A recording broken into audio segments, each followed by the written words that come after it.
Bienvenue à toutes et à tous au webinaire. Les soins palliatifs sont réservés aux personnes en train de mourir du cancer, donc un des mythes sur les soins palliatifs. Présenté par Francine Koenig, qui est infirmière à la ligne Info Cancer à la Fondation québécoise du cancer, et Dominique Goyer, qui est la directrice clinique et infirmière clinicienne de Nova Soins à domicile. Alors, pour rappel, la mission de la Fondation québécoise du cancer est de soutenir au quotidien les personnes touchées par le cancer sur l'ensemble du territoire du Québec par des services concrets adaptés à leurs besoins. Et Nova Soins à domicile est un organisme communautaire sans but lucratif dont la mission est de fournir des soins à domicile personnalisés, de haute qualité et prodigués avec compassion aux personnes malades et en fin de vie, ainsi qu'aux proches qui les soutiennent. Je laisse la parole.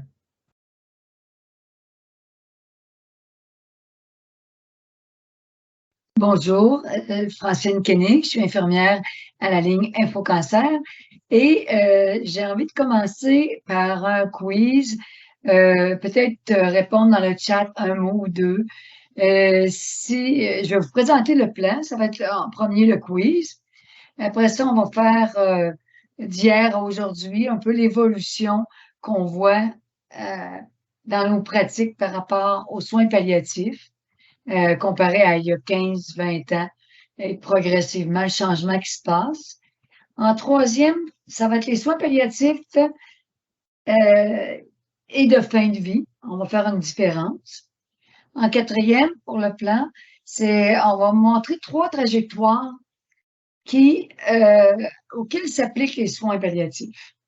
Ça va vous aider à comprendre et à faire des associations avec les proches que vous accompagnez. Et on va avoir une période de questions qu'on va répondre à la fin. Fait que si on va à la prochaine, on va tout de suite arriver au quiz.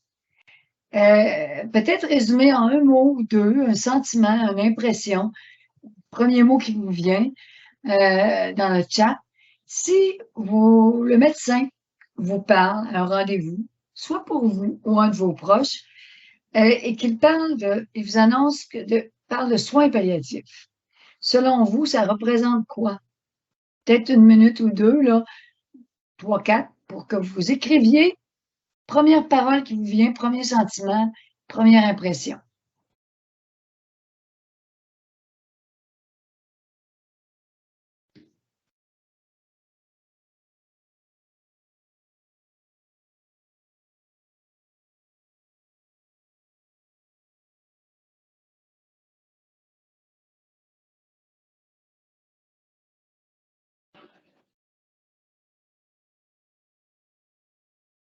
Alors, je vais lire les réponses. La fin qui arrive, soins en fin de vie, qualité de vie, peu d'espoir, la fin approche. Voilà les résultats du petit quiz. Vous allez voir qu'avec la présentation, oui, tout ça va venir, là, on va aller toucher tous ces sujets-là. La notion de temps, quand j'entends fin de vie, ça revient quelquefois. Et qualité de vie, c'est vraiment la fin approche. Fait qu'il y a une notion de temps, puis il y a une notion de qualité de vie, question d'espoir aussi. Et peut-être de panique, là. Fait qu'on va traiter de ces sujets-là. C'est intéressant, vos impressions, parce que vous allez voir que tout au long de la présentation, on va cheminer avec vous là-dedans. Fait qu'on va passer au point 3. Les soins palliatifs de fin de vie et après l'atelier. Fait que d'hier à aujourd'hui, j'ai placé 2 photos qui m'illustraient comme infirmière d'hier. D'hier, la première photo à gauche, on voit un patient couché avec des proches ou des intervenants qui soutiennent, mais il est quand même alité. Et la deuxième photo, on commence à en parler et la personne, vous ne pourriez même pas dire lequel des deux, est en soins palliatifs, soit l'homme ou la femme. C'est là qu'on voit l'évolution dans le temps a fait que les soins palliatifs, avant, c'était les dernières semaines de vie, derniers jours, derniers 2-3 mois. Et l'évolution, c'est que maintenant, on commence à en parler avant. Fait que dans le fond, les images, c'est que mais avant, il y avait une coupure assez franche de la fin de vie. Et maintenant, on commence à en parler aussitôt que les soins curatifs, qu'on ne peut pas guérir le cancer ou qu'on ne peut pas guérir une maladie incurable. Les soins palliatifs, c'est maintenant, avant, ça visait beaucoup la personne atteinte du cancer, ou maintenant, ça vise la personne atteinte d'une maladie dont on ne pourra guérir. Avant, ça visait plus les personnes cancéreuses, avec ce diagnostic-là. Maintenant, ça vise toute personne qui a une maladie incurable, qui auront à vivre avec. Et ça veut dire toutes les maladies pulmonaires occlusives, les maladies chroniques, toutes les autres maladies chroniques.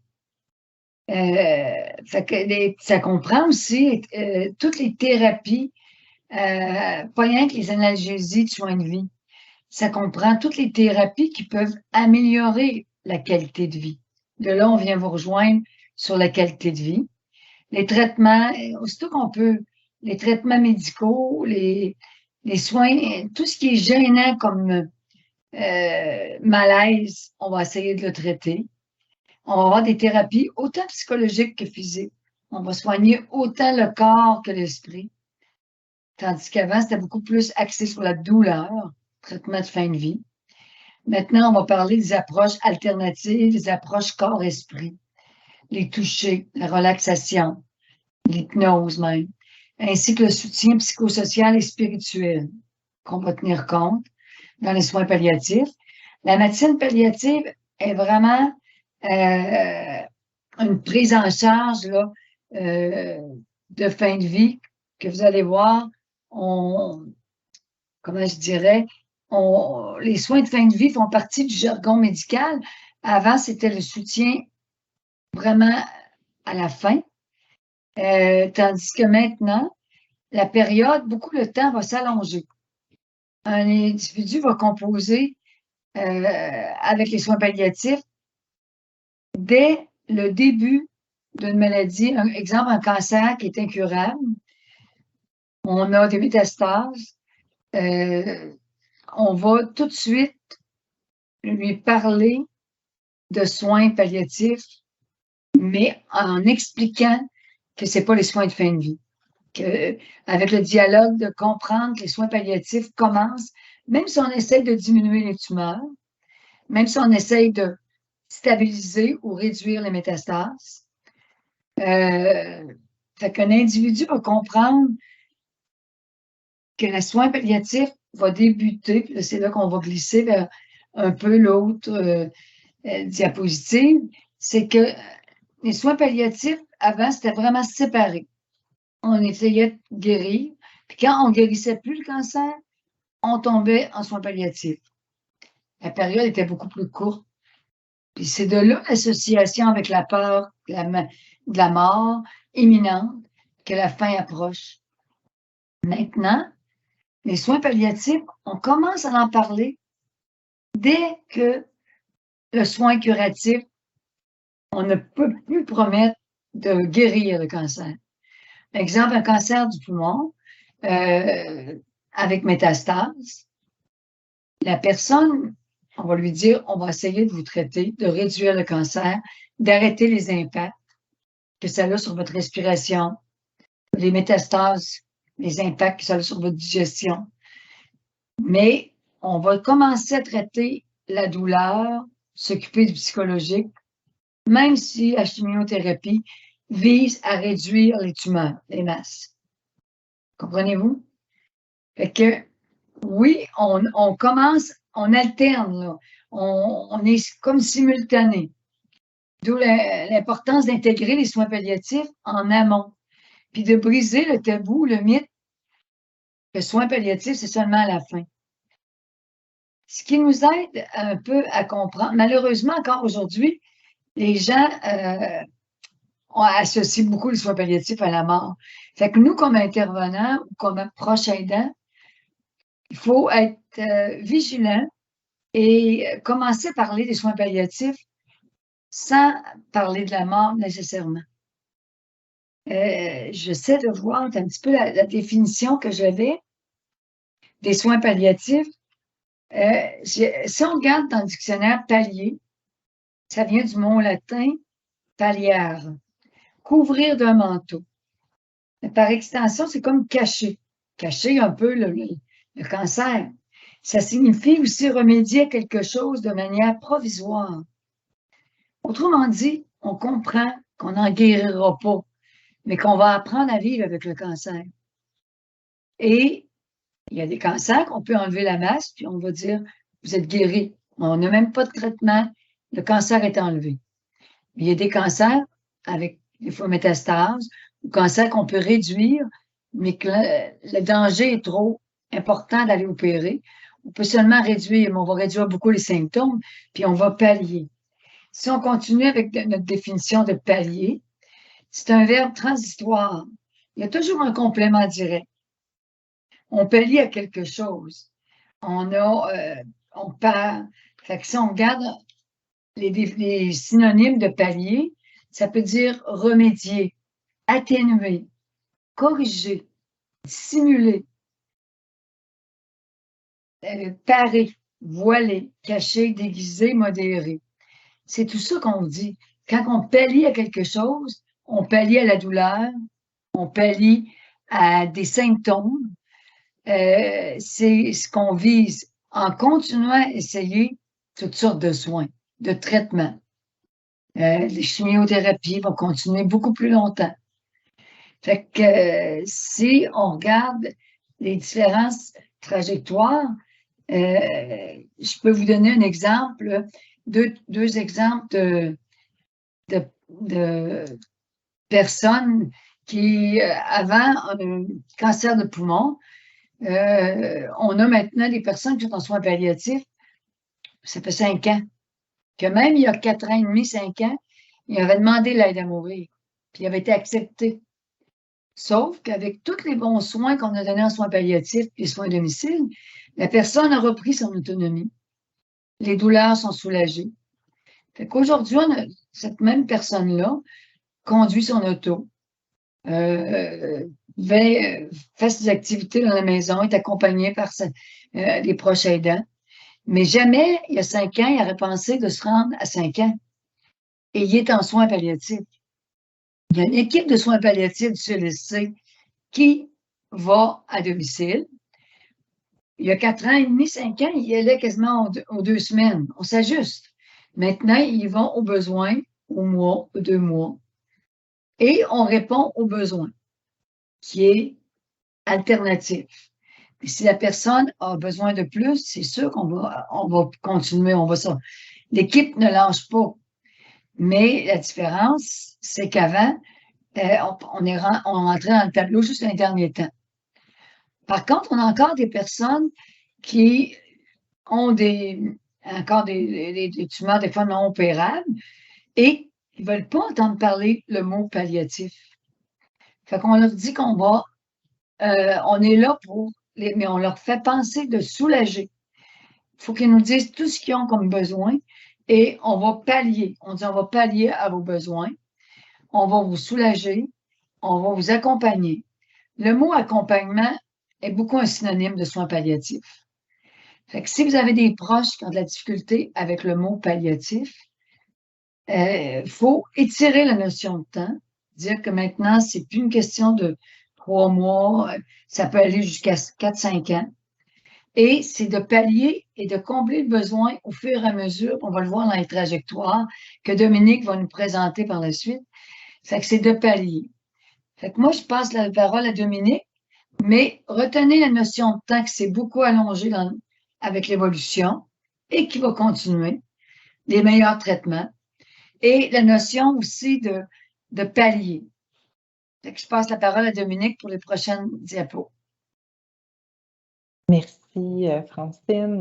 Donc, dans le fond, moi, je vais commencer justement pour faire suite un peu à ce que Francine a dit en parlant vraiment des soins de fin de vie. Fait que ça, c'est vraiment l'idée qu'on a dans notre tête, justement, des grands soins palliatifs. On a parlé de la grande définition des soins palliatifs, on a parlé de l'évolution aussi des soins palliatifs en termes de temps. Puis, pourquoi on trouve ça important de définir soins de fin de vie? Ben parce qu'ils font partie, en fait, des soins palliatifs plus que jamais en ce moment. On voulait vous illustrer le fait que les soins ils vont être offerts aussi à une vaste gamme de personnes. Les soins de fin de vie, en fait, ils font partie beaucoup du jargon médical.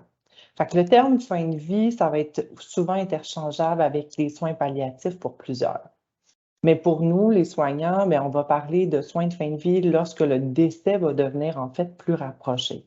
Donc, pas l'idée justement qu'on a inévitablement que soins palliatifs est égal à fin de vie.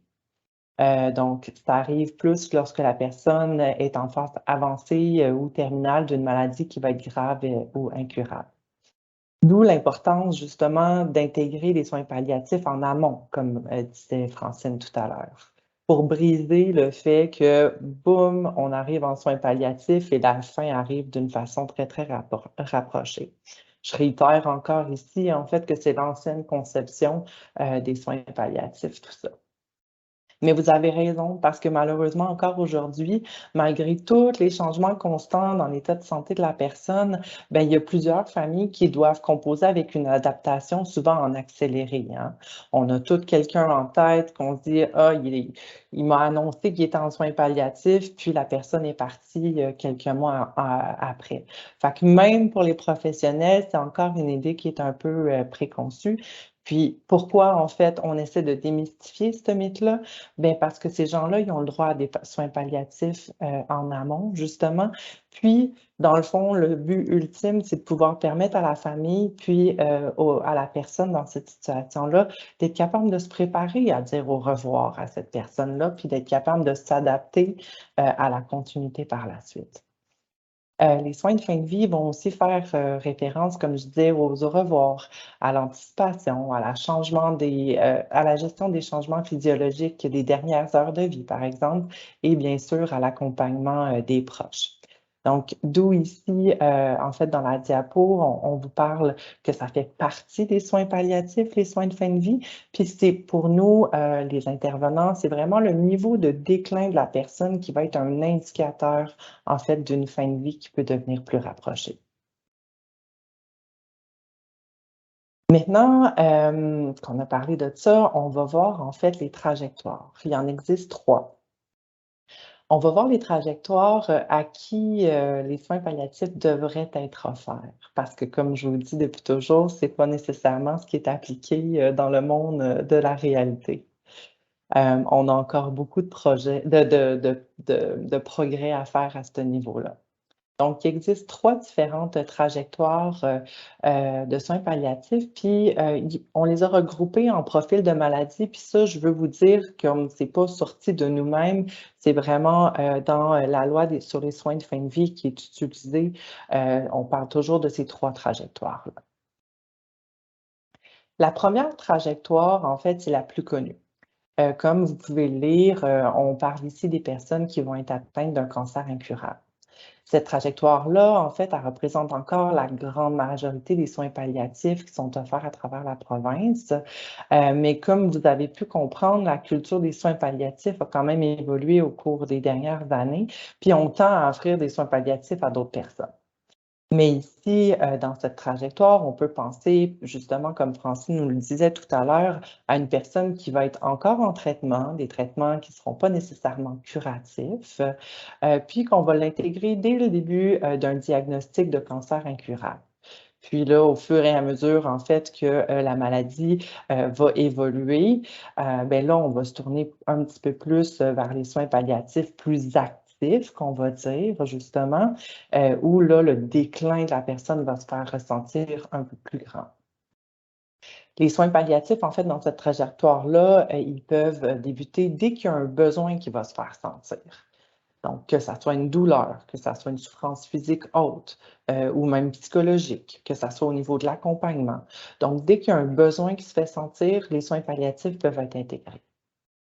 La zone plus haut, en fait, que vous voyez ici, comme je dis, ça peut être intégré, mais sans toutefois que les soins palliatifs ou l'équipe des soins palliatifs soit en prédominance, comme par exemple quand il y a d'autres traitements qui vont être en cours en même temps.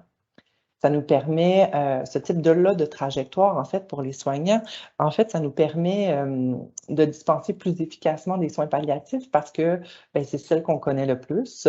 C'est celle, justement, que c'est le plus facile pour les soignants, pour l'équipe de prévoir les besoins des patients puis de leur famille. Donc ça, c'est la trajectoire 1, très connue quand même. La trajectoire 2, c'est celle qui va être rencontrée lorsqu'il va y avoir une défaillance d'un organe. Par exemple, des personnes qui vont être atteintes d'insuffisance cardiaque, pulmonaire, hépatique ou encore rénale. On peut penser ici à une personne qui va être atteinte d'une maladie pulmonaire obstructive chronique. Donc, cette personne-là, elle va vivre justement avec un petit déclin, puis là, elle va avoir un épisode aigu. Là, ici, c'est mon épisode aigu où est-ce que je tombe, je suis hospitalisée. Puis par la suite, elle revient un petit peu sur ses pas, mais jamais au niveau fonctionnel qu'elle était avant, en fait. On peut même imaginer cette même personne-là, par exemple, qui va résider à domicile, qui est autonome quand même au début, puis suite à l'évolution de sa maladie, elle va être hospitalisée car, par exemple, sa respiration est plus difficile. On peut même recevoir de l'oxygène à domicile. Fait que là, je reviens un peu avec le terme de Francile quand on dit pallier, hein, on va compenser pour ce manque-là. Donc, elle peut revenir à la maison avec de l'oxygène à domicile, on garde notre autonomie, ça nous permet une qualité de vie. La personne va quand même vivre avec sa maladie, puis au fil du temps, le déclin, encore là, va se faire sentir, d'où en fait un autre épisode aigu de la maladie.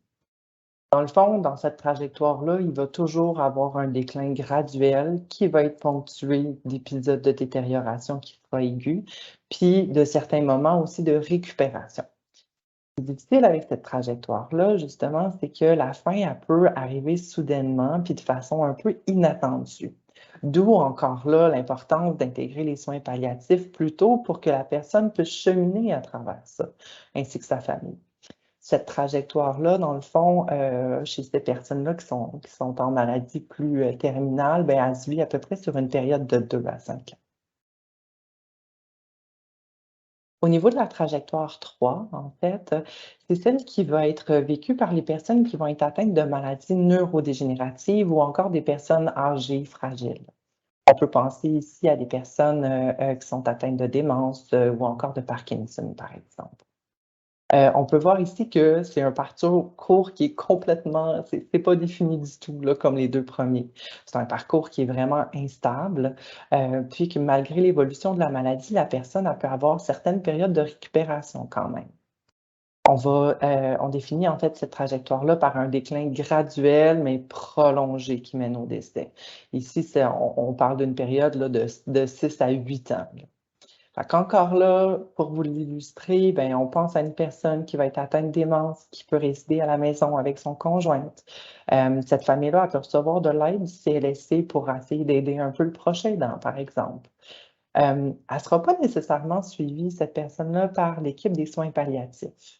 Elle peut être suivie seulement par l'équipe de soins de soutien à l'autonomie, mais au fur et à mesure, encore là, que la progression de la maladie va se faire sentir, elle peut éprouver, par exemple, une perte d'autonomie importante, une perte de poids, des troubles de l'humeur, de la douleur. Fait que je vous reviens encore avec l'idée des soins palliatifs arrivent lorsqu'il y a un besoin. Nous allons aussi considérer les soins palliatifs, par exemple, lorsque ce type de personne-là, je dirais, va faire des séjours aux urgences de façon répétée, des hospitalisations, puis surtout quand il y a des hospitalisations qui nécessitent des soins intensifs. Vu que c'est une période, comme j'ai mentionné, qui s'échelonne, je dirais, les proches aidants sont souvent épuisés, puis l'accompagnement de ceux-ci est vraiment, vraiment primordial. C'est aussi, hein, on pense tout à la trajectoire des personnes, en fait, qui vivent en hébergement. Donc, si je reviens avec l'idée de tente, chez une personne qui a la trajectoire 1 plus oncologique, on est un peu plus défini dans le temps versus pour ces personnes-là. Donc, elles nécessitent souvent un hébergement dû aussi à l'épuisement des proches aidants. Donc, ça conclut un peu notre brève présentation sur les soins palliatifs puis à qui ils devraient être offerts. On espère que ça a pu déconstruire en fait l'idée que seules les personnes atteintes de cancer peuvent en bénéficier. Mais avant de vous laisser la parole pour des questions ou des commentaires, on aimerait ça vous laisser quelques instants pour réfléchir justement à savoir si, à la lumière de cette présentation-là, certaines personnes dans votre entourage, vous pourriez penser qu'ils pourraient bénéficier des soins palliatifs. Puis, on pourra vous laisser la parole si vous voulez même nous partager ça. Francine, je te laisse Oui, le moi, plaisir j'ajouterais pour l'évolution, vous savez, les maisons de soins palliatifs, avant, il y avait des lits pour admettre les patients en fin de vie. Pour cheminer à travers aussi l'évolution de la soins palliatifs, ils ont tous développé un centre de jour. Le centre de jour, c'est justement une des preuves de l'évolution. C'est qu'on veut pallier et faire comprendre aux gens que c'est pour améliorer leur qualité de vie, pour apprendre aussi, les accompagner pendant la maladie, pas rien qu'à la fin. Puis les centres de jour de ces maisons-là de soins palliatifs ou les équipes ambulatoires, c'est vraiment pour aider la personne à cheminer puis à apprendre à vivre avec la philosophie de profiter au lieu de, oui, on va craindre la mort, mais de profiter du bon temps qu'on a. Parce que l'équipe vise à aider à avoir du bon temps, soulager la douleur, soulager les symptômes, améliorer l'alimentation, garder l'autonomie le plus possible. Fait que tous ces programmes-là, qui entourent les soins palliatifs, les centres de jour, ça démystifie aussi ou ça prépare autant la personne qui est atteinte de maladies incurables que les proches à apprivoiser, à intégrer la fin de vie tranquillement, à en parler avec les proches. C'est un peu quand je voyais vos idées au début. Je ne sais pas si par rapport à la présentation, ça peut vous aider, vous, à maintenant parler des soins palliatifs, à donner un peu plus d'espoir à l'amélioration de la qualité de vie, à avoir moins peur des mots soins palliatifs et d'en parler autant pour vous aussi qu'avec vos proches. Fait que j'aimerais savoir un peu par rapport à ce qu'on vous a dit. Est-ce que si vous auriez l'annonce du début, est-ce que ça changerait? Est-ce que ça a ouvert une porte ou ça vous a amené des éléments de réflexion pour aider vos proches ou vous-même? Si vous avez des idées, là, écrivez-nous ça.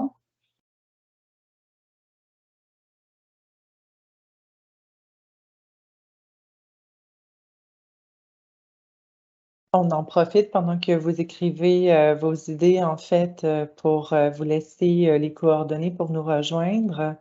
Donc, ici, vous avez la Fondation québécoise du cancer, le numéro d'InfoCancer et le site Internet. Donc, vous pouvez aller Oui. visiter leur page. Puis la Ligue InfoCancer, moi, je travaille là, c'est toutes des infirmières qui ont travaillé en cancer, en salle de traitement ou avec les équipes d'oncologie.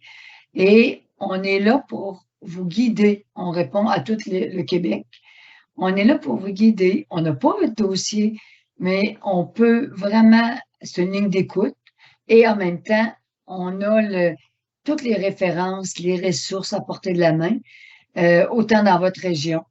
Fait qu'on est capable de vous guider, de vous écouter, autant la personne atteinte que les proches. C'est important, les proches. Avant, on répondait, on donne des services, exemple, là, de psychologue, qu'on a deux séances gratuites.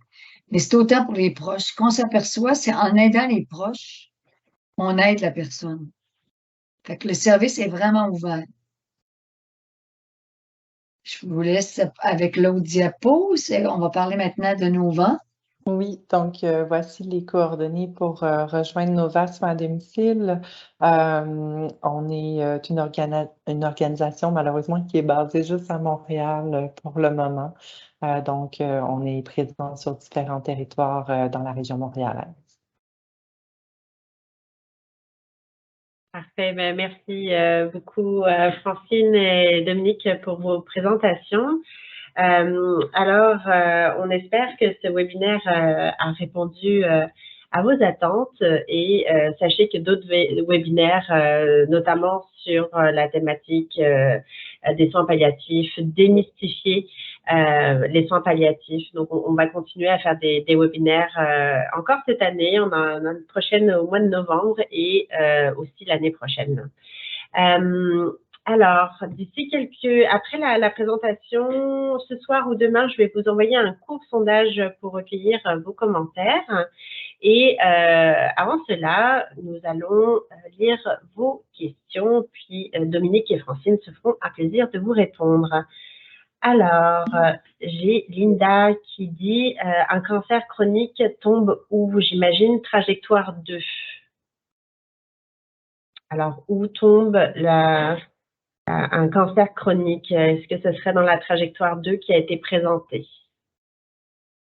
Tu veux-tu y aller, Francine, ou tu veux que j'y aille? C'est Oui, libre à toi. ben moi, je pense, ça peut être la trajectoire 3 aussi, parce que quand je vous donnais l'exemple de la personne atteinte d'un cancer du poumon qui avant serait morte dans l'année, puis maintenant avec les traitements nouveaux, l'immunothérapie, tout ça, et ça fait 5 ans qu'il est en soins palliatifs. Fait que ça veut diminuer, mais sa qualité de vie est quand même bien.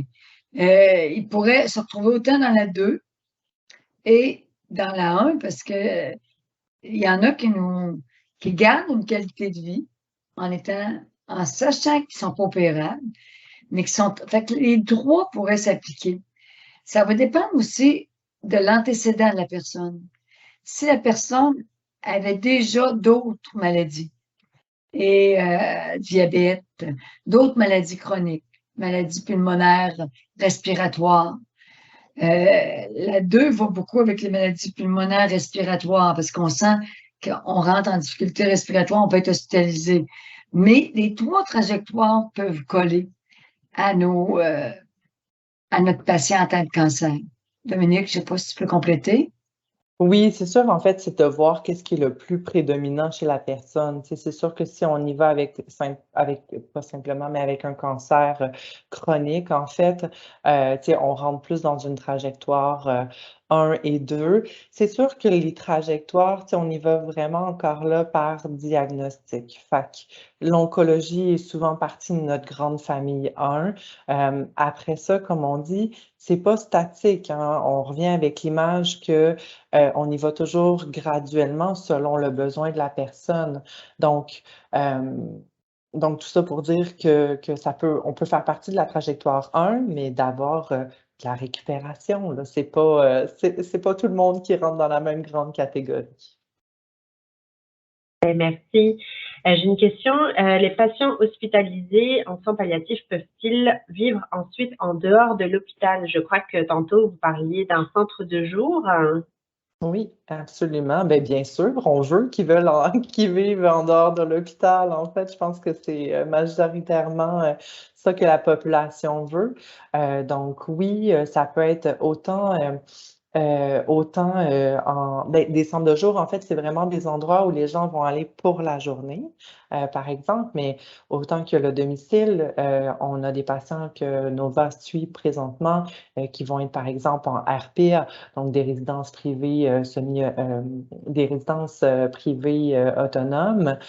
Donc, tous les milieux de vie possibles, on peut recevoir des soins palliatifs. Ça fait aussi partie de la loi, en fait, de recevoir des soins palliatifs maintenant dans le milieu dans lequel on vit.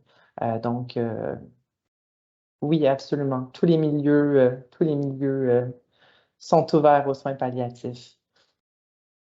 Il faut penser, pardon, Laure, Vas-y, faut penser aussi que, tu sais, même j'extrapole un peu, mais quand on reprend la trajectoire 3, où on pense aux personnes avec les démences, justement, puis on a parlé un petit peu d'hébergement, tu sais, il faut savoir quasiment que maintenant, c'est un critère. Lorsqu'une personne arrive en hébergement, on va avoir une discussion avec la famille aussi sur, par exemple, où on veut que les soins, on parle beaucoup de projets de vie hein, avec toutes nos familles, toutes nos personnes atteintes de maladies incurables. Donc, c'est une discussion qui est inévitable à avoir lorsqu'une personne, par exemple, va transitionner vers un CHSLD. Mm. Et, Dominique, ça me fait penser aussi, vous en parliez tantôt avec Francine, de la place aussi du proche aidant dans tout ça. Puis je vois aussi les messages qui arrivent, puis il y a des proches aidants avec nous qui nous regardent là aujourd'hui. Alors, ce sera intéressant d'en parler un peu plus. Oui, c'est sûr que quand les personnes entrent des fois pour plus en lit de soins palliatifs, quand je pourrais dire, quand l'équipe évalue que le maintien à domicile est trop difficile ou que la famille est épuisée et que c'est la volonté de la personne d'aller dans un lit de soins palliatifs, à ce moment-là, on sait que c'est assez rare que la personne a cheminé, elle sait que quand elle entre dans ces lits-là, ça va arriver rarement qu'elle va en ressortir à domicile. C'est arrivé quand même que des personnes étaient assez détériorées qu'on pensait que c'était question de semaines, de jours, et qui sont ressorties parce que la santé s'est améliorée de par le meilleur confort, le soulagement de la douleur. Mais c'est assez rare. Mais quand la personne est bien préparée, a eu des soins palliatifs en externe, c'est comme l'aboutissement puis un soulagement. Il sait qu'il va être bien supporté, il sait que la famille a fait son possible. Là, c'est plus rare qu'ils vont ressortir. Ça peut arriver quand même. Parfait. J'ai une question. Je crois que Francine, tu en as un petit peu parlé quand même tantôt. Comment trouver une structure de soins palliatifs près de chez moi? Alors, peut-être c'est au niveau du référencement que cela se joue. C'est beaucoup au niveau du CLSC. Souvent, des fois, l'oncologue par l'infirmière pivot ou si vous avez une infirmière pivot pour la personne atteinte, et où on en parle au médecin de famille aussi. Puis même à ça, si on n'a pas eu, parce qu'il y a des personnes qui ne veulent pas d'étrangers dans la maison et ont tardé beaucoup à demander l'aide du CLSC, mais sachez que si la personne atteinte, autant que le proche, appelle au CLSC et explique la situation, le dossier va s'ouvrir là, facilement. Si la personne donne accès à soit quand elle a un médecin de famille ou si elle demande elle-même à avoir les soins palliatifs, c'est certain que les équipes se mobilisent. Fait que c'est vraiment par le CLSC, par l'infirmière pivot, par l'oncologue, même lors d'une visite, si l'oncologue annonce, écoutez, je ne peux plus vous offrir d'autres traitements, bien, c'est important de demander c'est quoi la prochaine étape. On aide aussi les patients et les familles, les proches à se préparer au rendez-vous. Fait qu'on dit, c'est quoi les prochaines étapes? On ne part pas de l'oncologue qui nous a dit, je ne peux plus vous offrir d'autres traitements sans se faire référer au CLSC. Fait qu'on demande une référence au CLSC, ouais. J'ajouterais aussi que on a une responsabilité aussi hein, comme proche ou comme patient. En fait, on fait partie prenante des soins.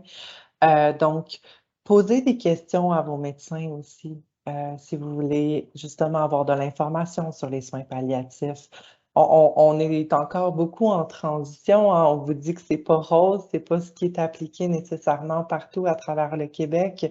Donc, comme personne, comme proche aidant, ben, posez les questions à votre médecin aussi. Puis là, cette personne-là ou votre infirmière pivot va pouvoir vous référer aussi au bon service. Une question, qu'est-ce que vous recommandez à une personne qui a un cancer stade 4? Mais c'est sûr que Stade 4, vous avez dit? Oui, stade 4, oui. C'est sûr que c'est une question qui est large, tout dépendant des besoins encore là de la personne. Tu sais. Est-ce que la personne reçoit encore des traitements de chimio palliative? Quelle équipe est en place? D'où justement l'importance d'aller faire une belle évaluation globale là, de tous les besoins. Comme je vous dis, tu sais, ce qu'on recommanderait, si on n'a pas peur des soins palliatifs, si on s'en fait pas parler, ben posons des questions. Moi, je vous dirais, si c'est un proche à vous puis que vous avez jamais parlé de soins palliatifs, ben, ouvrez la discussion avec cette personne-là, ouvrez la discussion là encore avec le médecin ou avec l'équipe traitante. Oui, puis ce qui est important, c'est aussi mettons, c'est un de vos proches ou vous qui êtes stade 4, c'est qu'on ne peut pas nier le besoin d'accompagnement. On écoute, on voit l'état de la personne, on se sent. Ce qui parle le plus, c'est vraiment l'autonomie et la perte, les forces physiques. On le voit, là, on voit une détérioration. Mais c'est de ne pas l'attendre à la fin, de se préparer. Moi, c'est sûr, de faire une demande au CLSC parce qu'ils vous envahiront pas. Ils vont vous accompagner. Ça veut dire que même si vous faites une demande, ils se mêleront pas de vos affaires tout de suite. Ils vont vous évaluer puis ils vont suivre votre rythme. Fait que, faut pas avoir peur d'être envahi. Parfait. J'ai un commentaire de Linda. Ma mère reçoit présentement des soins palliatifs. Ils ne venaient pas souvent au début et maintenant ils sont plus présents. C'est vraiment axé sur la qualité de vie. J'ai une question de France. Comment accéder à vos services par mon médecin, mon infirmière pivot? Accéder à vos services. À vos services, ben, c'est les services de Nova, qui sont à Montréal. Là, Dominique peut en répondre. À nos services, nous, à la ligne Info Cancer, c'est de nous appeler directement. Vous laissez un message pour l'infirmière et on vous rappelle le lendemain ou la journée même, si c'est le matin. Là. Mais vous pouvez laisser même le message le soir, puis on vous rappelle.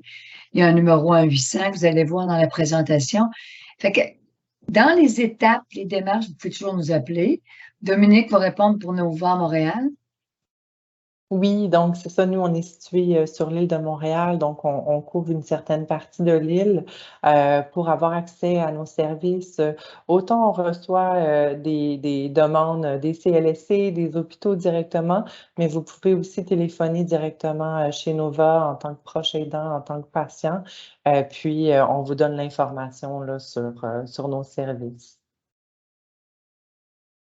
Excellent, parfait, merci. J'ai d'ailleurs mis dans le chat le numéro de la ligne Info Cancer et de Nova en très gros. Voilà. Alors, nous allons continuer. Un commentaire de Marianne, absolument, ma perspective entourant les soins palliatifs a changé pour le mieux. L'idée d'accompagner les gens dès l'annonce de leur diagnostic est rassurante. Merci. Alors, une question de Linda, mais vous parlez d'une transition vers des CHSLD, mais quand on n'est pas une personne âgée, où va-t-on? Où va-t-on lorsqu'on n'est pas une personne âgée? Je sais que c'est nécessaire pour comprendre, mais c'est difficile de voir le nombre d'années noir sur blanc. Donc, quelle est la... Absolument. Ben oui, mais en fait, quand j'ai parlé de CHSLD, c'est beaucoup pour les personnes justement qui vont être atteintes de tout ce qui est démence, toute notre trajectoire 3 là, directement. Fait que c'est sûr qu'une personne, par exemple, qui va être atteinte d'un cancer, ben là encore là, ça va être de voir, bon, ben, c'est quoi mon projet? Est-ce que je veux rester à la maison? Est-ce que je veux me tourner vers une institution? On a une belle panoplie de maisons de soins palliatifs au Québec maintenant. Il y en a dans toutes les régions. Il y a aussi plusieurs hôpitaux, en fait, qui vont avoir des étages dédiés aux soins palliatifs parce que vous comprenez aussi que l'approche n'est pas la même. Hein? Je n'ai pas la même lunette que quand je suis en traitement, que quand je l'ai pour ma qualité de vie. Donc, dans chaque région du Québec, il y a des endroits qui vont être dédiés justement pour les soins palliatifs. Fait que c'est de voir, en fait, vous, votre désir, il se situe où? D'évaluer aussi auprès de vos proches, est-ce que votre projet est réalisable, que ça soit de rester à domicile ou d'aller vers une institution? L'hébergement ne sera pas une option là, dans un cas justement de oncologique. Ça va être vraiment plus vers une ressource, comme je vous dis, comme maison de soins palliatifs, les hôpitaux. Donc, principalement ça et le domicile, en fait. Oui, puis les équipes, de là l'importance que les équipes de CLSC connaissent la personne, parce que s'ils cheminent avec vous pendant qu'il y a du maintien à domicile, ils vont tenir compte, premièrement, il y a des personnes qui n'ont pas de proche aidant, qui vivent seules. Vous pouvez être proche aidant pour une tante, un oncle, mais pas être là 24 heures sur 24. Fait qu'ils vont tenir compte de tout ça et pour ajuster l'aide au maintien. Puis on ne se cachera pas que l'aide au maintien à domicile, c'est pas du 24 heures sur 24, mais il y a quand même un service. On inscrit avec le CLSC, les patients en soins palliatifs sont inscrits à un service 24/7. Fait que souvent, ces patients-là vont avoir, ces personnes-là vont avoir un numéro de téléphone pour appeler soir et nuit s'il se produit quelque chose là, qui tombe, ben, il ne file pas. Fait qu'il y a des services, justement, qui vont s'ajuster. Et quand ils vont s'apercevoir que la personne, le maintien à domicile est trop dangereux, il est plus possible, ben, dans chaque centre d'accueil, centre de longue durée, il y a des lits de désignés pour les soins palliatifs. Fait que quand on parle CHSLD, des fois, il y a des lits désignés, un étage ou une dizaine de lits, 15 lits. Et on va faire des demandes d'admission en soins palliatifs. Autrement dit, si le maintien à domicile est plus possible, on ne laissera pas mourir quelqu'un chez eux tout seul. Mais il faut que la personne soit connue par l'équipe. Ça ne se fait pas du jour au lendemain. Là. Sinon, c'est une visite à l'urgence, puis là, il ne ressort plus, puis là, mais c'est toujours plus tragique. C'est mieux quand c'est préparé. Parfait. Ben, merci beaucoup. Est-ce que vous aviez une dernière question avant de terminer le webinaire? Il y avait une dame qui avait la main levée, je ne sais pas, France. Oui, c'est ça. C'est Madame France, dont je vais lire le message. Je ne comprends pas pourquoi il faut informer tout de suite le CLSC de notre état alors que je n'ai pas besoin d'aide pour l'instant. Je suis atteinte d'un cancer métastatique stade 4 depuis 21 mois et je fonctionne relativement bien avec l'aide de mon conjoint. En fait, il n'y a aucun... Moi, je vous dirais que, je vais laisser Dominique après, mais moi, je vous dirais que ce serait pour vous sécuriser pour l'avenir. L'objectif, ça serait peut-être de faire une approche. Comment ce serait juste une visite avec la travailleuse sociale de l'équipe soins palliatifs, puis de lui parler que là, vous êtes bien, mais essayez de lui dire qu'est-ce qui vous inquiéterait pour l'avenir, puis qu'est-ce qui pourrait vous rassurer d'être connu, d'avoir un dossier. C'est pas pour abuser des services. Peut-être que vous n'aurez pas besoin, mais peut-être une rencontre avec la travailleuse sociale de l'équipe, qu'elle vous explique justement qu'est-ce qui peut vous offrir dans le coin de chez vous. Que ça peut être juste des services en externe ou des groupes de parole. De voir qu'est-ce qui existe. Puis ça va lui faire plaisir de vous rencontrer pour vous dire ça. Parce que les gens appellent trop quand ils ont trop besoin. Puis là, on ne fournit pas des fois. Mais quand on connaît la personne, puis que vous ne rappelez pas tout de suite, mais vous avez connu les services qui seraient offerts par le CLSC, en étant stade 4, et peut-être aussi remplir un formulaire pour qu'il puisse faire venir votre dossier, avoir accès à votre dossier oncologique à tel hôpital. Déjà là, ça va vous emmener peut-être une paix intérieure pour l'avenir.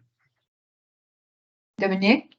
Oui, puis ben, en fait, c'est aussi, on parle de soins palliatifs, mais des soins palliatifs peuvent être faits, si vous voyez encore un oncologue une fois aux 6 mois ou peu importe la durée de temps, ça peut être fait aussi par ces personnes-là.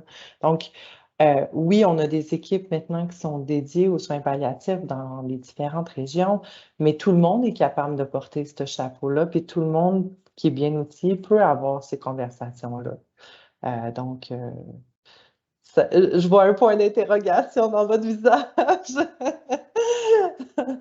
Mais c'est ça. Donc, tout ça pour dire comme quoi, si vous en ressentez le besoin aussi, ben, comme disait Francine, oui, ça vaut la peine d'aller chercher plus d'informations. Parfait. Merci, merci beaucoup. Je tiens à remercier nos présentatrices Francine et Dominique. Merci beaucoup pour vos présentations et pour vos explications.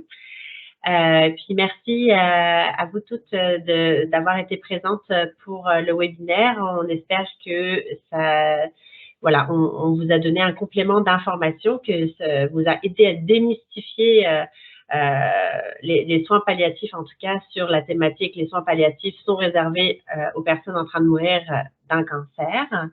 Je vais vous envoyer ce soir ou demain le lien de la vidéo ainsi que le court sondage.